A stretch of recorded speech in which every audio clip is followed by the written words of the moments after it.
The last name Zinkin goes hand in hand with wrestling in the Central Valley. 3 generations of homegrown talent, all striving to be the best in the state. In this week's Good Sports, Action News reporter Alec Nolan introduces us to the youngest Zinkin to join the ranks. Most families don't have a wrestling mat in their house. I think I got this for like my 6th birthday, so. Really? Yeah. But the Zinkins do. I'd say I'm more aggressive. At just 14 years old, Fresno's Rockland Zinkin is already making a statement in the sport, competing as a freshman for Buchanan High. A wrestling dynasty now reigning as 7-time defending state champs and one of the top programs in the nation. But for Rockland, it's more than just wrestling. It's family tradition. He helps me like scout my opponents and help me on the mat. He knows everything. His father, Nick, a 4-time state wrestling medalist with Clovis High in his own right.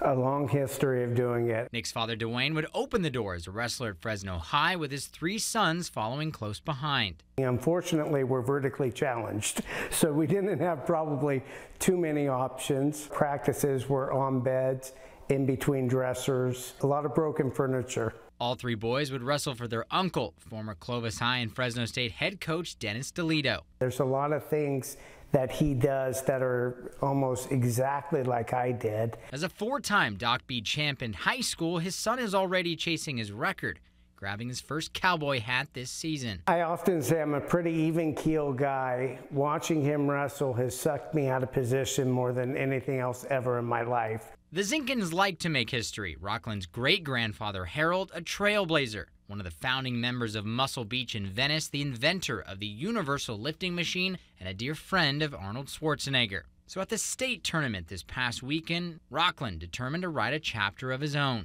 And there was this buzz going around the tournament this weekend that are the Zinkins cursed in the semifinals. Nick and his brothers had all medaled at the state championships, but all 3 lost in the semis, a Zinkin script Rockland would rewrite. I was having a hard time actually yelling constructive things in his semifinals match because I was fighting tears. I think the Zinkin curse in the semifinals has been broken. Rockland would earn a comeback victory in the semis, but the freshman would lose to a senior in the final. I'm really looking to win a state title now, come back stronger. On the horizon, greater ambitions. Be an All-American or national champion one day. A desire Dad can only smile at. To do this, what he did as a freshman this year, I'm so proud of him. For Good Sports, Alec Nolan, ABC 30 Action News.